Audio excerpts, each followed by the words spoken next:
Amazonía era el escenario de la empresa colonial extractivista más cruel que haya existido en el siglo XX en América Latina. Miles de indígenas, Bora, Huitoto, Muinane, Andoque, Inga, entre muchos otros, fueron esclavizados. Se creó una maquinaria para extraer látex de los árboles, haciendo cortes en los troncos, el siringueo, que debido a la brutalidad de caucheros de los dos países, Colombia y Perú, y la famosa y ominosa Casarana, acabaron con la vida de más de 60.000 personas.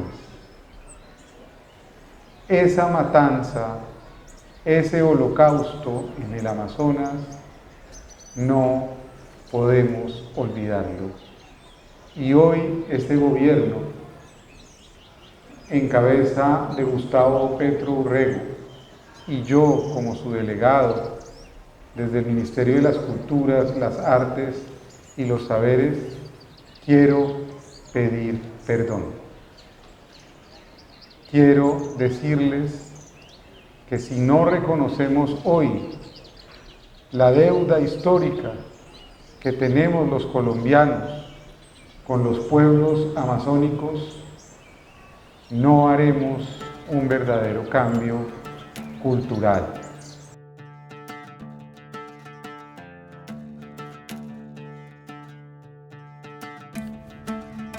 Antes que me hubiera apasionado por mujer alguna, jugué mi corazón al azar y me lo ganó la violencia.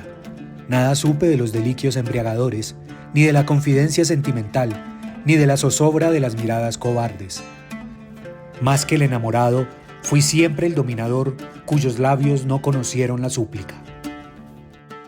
La gran novela sobre el Código Colombia de toda nuestra historia. No hay otra novela que descifre de tal manera los elementos que contienen nuestro código cultural. Un testimonio que encarna una acusación, una denuncia y una protesta. Es una novela eminentemente de carácter social. Básicamente nos encontraron, nos dijeron que ellos habían sido víctimas del genocidio, ¿no? No sabíamos nosotros eso. Lo que yo he discutido con ellos dicen, para nosotros no hay perdón. Para nosotros tiene que haber claridad, tenemos que analizar, tenemos que ver las causas, las consecuencias, tenemos que entender, tenemos que volver a ubicar, a poner orden en el mundo. La vorágine es, ante todo, la narración trágica de lo que ocurre cuando el mundo blanco, cuando Occidente penetra la selva y quiere doblegarla y usufructuarla para un beneficio que es eminentemente egoísta y que se fundamenta en el consumo y la esclavización de la gente.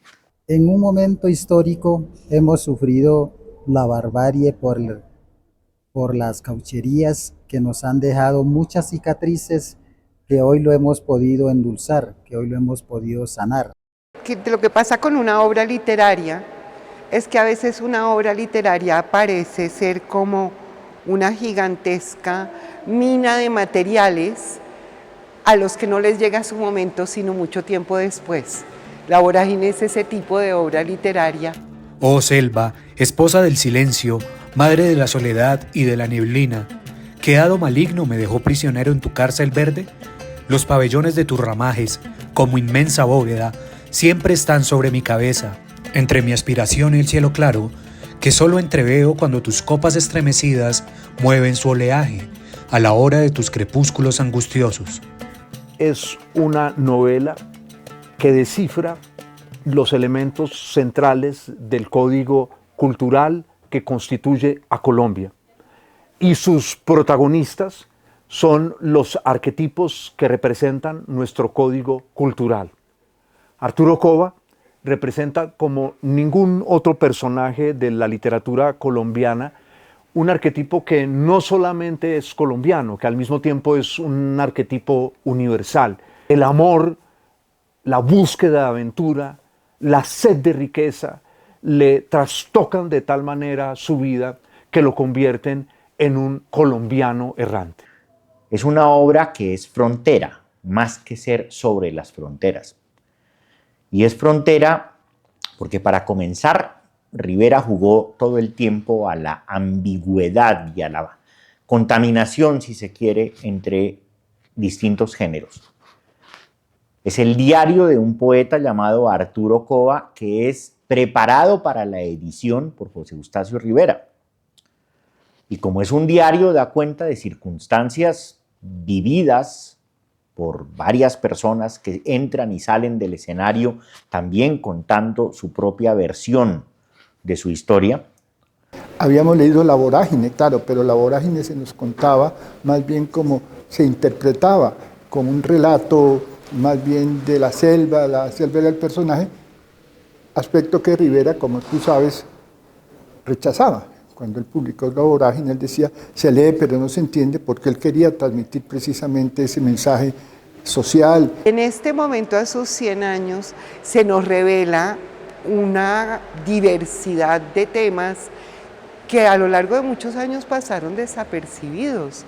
Pasó desapercibido efectivamente el tema ambiental, por mucho tiempo pasó desapercibido el tema de los indígenas, por mucho tiempo pasó desapercibido el tema mismo del extractivismo, de que es una novela sobre el extractivismo. Nosotros hemos entrado en la mentalidad occidental que la naturaleza es una colección de objetos, que las explotamos para nuestro desarrollo y para nuestro bienestar.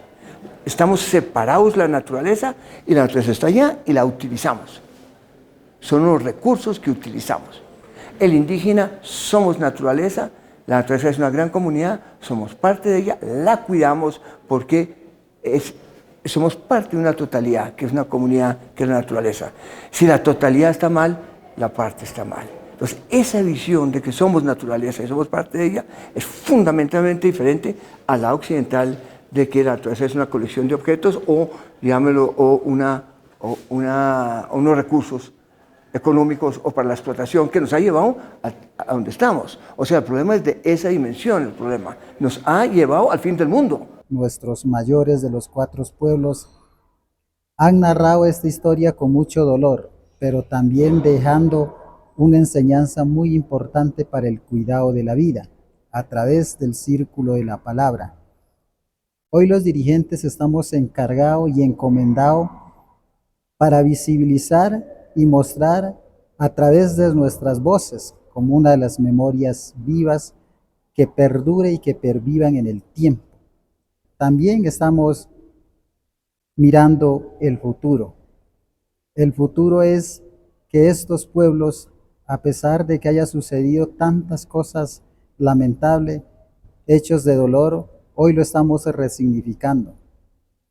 Y hemos podido entender que la resistencia y la base del conocimiento nos hace ser fuerte. Y hoy somos retoños de esa barbarie con toda la capacidad intelectual, sin perder el conocimiento, nuestras costumbres, nuestras culturas.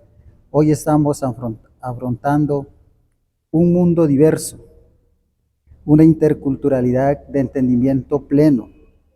Hoy queremos contar nuestra historia, nuestra memoria viva a través de las voces de los líderes de la resistencia y el retoño que hoy se valora escucharlo.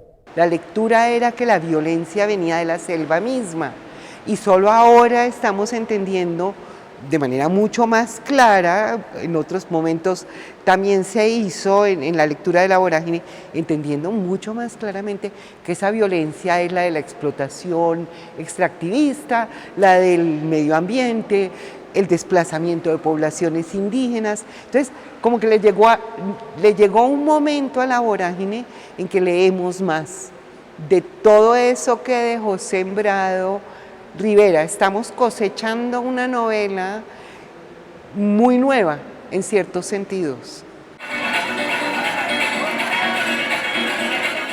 Todas esas tierras a quién le pertenecen. Usted tiene la misma suerte que su papá, pues suyas, mijo. Me va a llevar para las caucherías del Amazonas. Móntese, Grisita, que yo la llevo.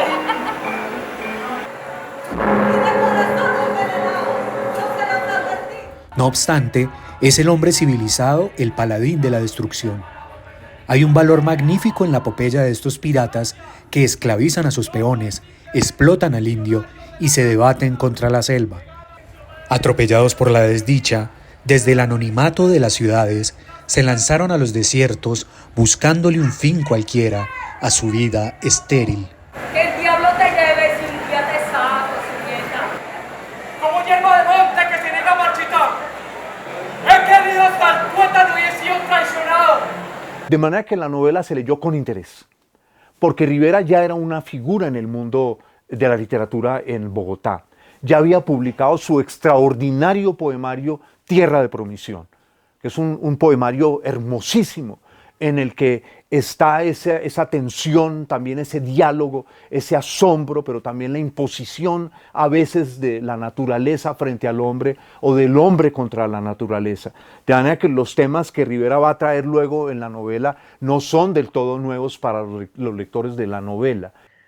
Es una novela a todas luces cosmopolita, donde interactúan seres venidos del Medio Oriente, de Europa, de Estados Unidos, del Caribe, de otros lugares de América Latina, de distintas regiones de Colombia, con una enorme proliferación de pueblos e individuos indígenas. Y Rivera era un hombre de una inmensa energía. Rivera no es Arturo Cova, pero parte de la energía que le insufló vida a Rivera está presente en Arturo Cova. Rivera es como una especie de demiurgo que hace un soplo y de ese soplo surge también Arturo Cova. Es decir, Rivera no era un hombre fácil, era un hombre de recio carácter. Entonces va a haber una polémica fuerte, una parte de aspectos literarios muy interesantes. Está Luis Eduardo Nieto Caballero y otros que le dicen, de pronto hay mucha poesía, hay mucha rima poética dentro de la novela. Rivera después acepta eso, un poco no reconociéndolo del todo abiertamente, y hasta las correcciones que hizo, la última que hizo en Nueva York, estuvo lijando esa cosa. Una novela que es documental, si es que todavía la podemos seguir llamando novela. Rivera quiso jugar a la ambigüedad completa en si se trataba del diario de alguien que daba testimonio de cosas que habían pasado y que seguían pasando en la frontera, ya no solo en el Putumayo, sino también en el Bichada y por extensión en muchas otras fronteras nacionales, o si era una novela. Tiene esa famosa carta al poeta Trigueros, poeta bogotano, que le dice, lo que más me gusta, estoy poniendo palabras mías, de tu comentario, es que te quedas en comas, etcétera, trivialidades, y no ves el meollo de lo que estoy tratando de narrar, que era esa violencia inusitada. La novela de Rivera es una novela universal, porque pone de presente la majestuosidad de la naturaleza que contiene la Orinoquía y la Amazonía. Recientemente un estudioso brasileño, el profesor Bernucci, que es profesor en la Universidad de Davis en California, publicó un libro que fue traducido también al castellano y él enumera la cantidad de palmas que Rivera presenta en su novela. Luego, para los lectores andinos, a los cuales la novela les causó una conmoción, si hubiéramos tenido igual número de lectores en la zona de nuestra Orinoquía y Amazonía, la gente allá no se hubiera sentido conmovida ni conmocionada. Hubiera dicho, este hombre ha logrado representar esta zona que también es Colombia. Entonces, por ejemplo, una característica de la novela que Rivera enfatiza con los 4 mapas que publica en una edición, es esa inmensa riqueza fluvial que era desconocida para el resto del país. Entonces, la novela también es una novela que amplía para el lector andino y el lector extranjero la idea de la geografía colombiana y de la geografía de América del Sur. La obra de José Eustacio Rivera es una obra de carácter eminentemente social con fundamento histórico. Con razón, Alguno de sus críticos tuvo el gran acierto de señalar que el mejor aspecto de la vorágine es un documento profundamente humano que contiene una acusación, una denuncia y una protesta. Es un clamor de justicia por los caucheros explotados, un afán de justicia, una queja humanitaria por los indígenas sacrificados, con inhumana crueldad en las despiadadas entrañas de la selva. En fin, es el grito lacerado de Colombia y de todos los colombianos que empezaban a sentir por primera vez en su vida el contacto amargo con los tentáculos del imperialismo que se cernía con nuestra separación de Panamá, nuestro petróleo y sobre todo con el caucho. Son nuestras coincidencias de las cuales debemos reflexionar una y otra vez para ver de apreciar mejor el hondo sentido que entrañan las páginas de la vorágine. Inclinarse del hombro derecho hasta el contrario. Y por el derrotero del vegetal comenzó a perseguir el propio. Llevando al cinto un recipiente de metal, me detuve frente a una araucaria de carimbos morados parecida al árbol del caucho y empecé a picarle la corteza para que escurriera la goma. Cantuna, Nakap, Dupi, Ani nate nintu ikatpit pana nibehep Ani nate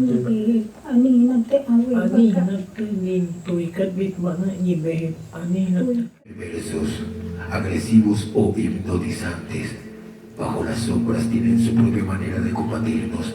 Algo nos asusta, algo nos crispa, algo nos oprime. Precisamente a partir de ahí nosotros empezamos a leer de otra manera la vorágine y a descubrir paulatinamente ese escándalo que había habido 50 años, 60 años atrás, que se había realmente olvidado, una especie de amnesia colectiva que es interesante investigar. Es un mundo complejo, pero que ellos aceptan que están enfrentando constantemente un reto para volver a un equilibrio, o para volver a un balance, para volver a la convivencia. El mundo se desordenó con la entrada de los blancos. Entraron en un mundo trayendo unas ideas como la explotación de los recursos naturales, como el maltrato, como el no respeto a la naturaleza. Hay que volver a poner orden en ese sentido. Ese futuro tiene un camino importante en escribir, en dibujar, en pintar, en cantar, en ceremoniar rituales en los diferentes espacios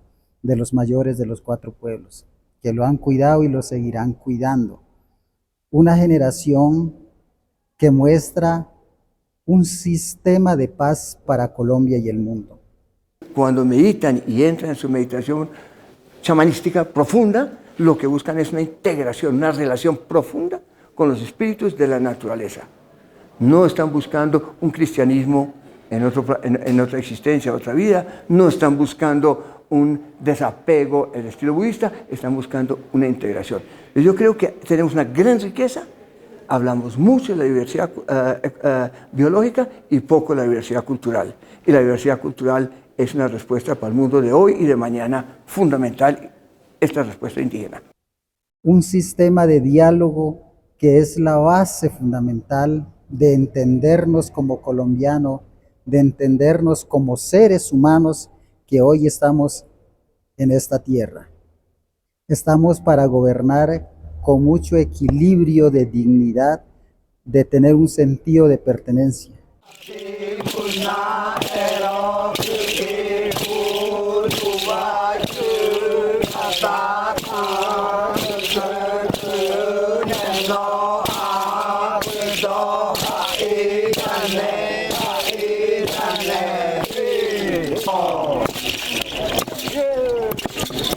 Para nosotros ha sido ese diálogo de sanación, ese diálogo de endulzar la palabra, ese diálogo de la resistencia, ese diálogo del retoño, es una forma de nosotros mostrar la paz al interior de los corazones para cada uno de los colombianos. Está bueno el paso, ¿no, ministro? Muy bien.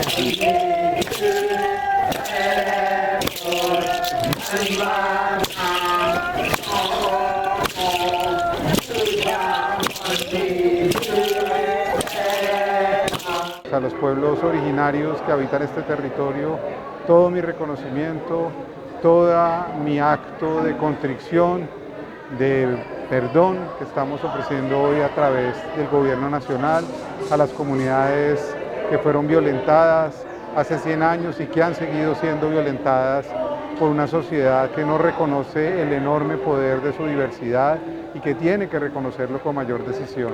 Ese es el mensaje de este gobierno del cambio, ese es el mensaje de leer en clave de los problemas nacionales nuestra literatura, nuestra vida, el arte y nuestras expresiones.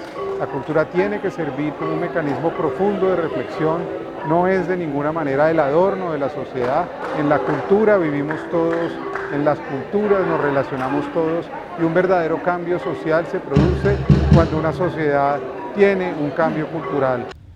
Teniendo a la selva por enemigo, no saben a quiénes combatir y se arremeten unos a otros y se matan y se sojuzgan en los intervalos de su denuedo contra el bosque.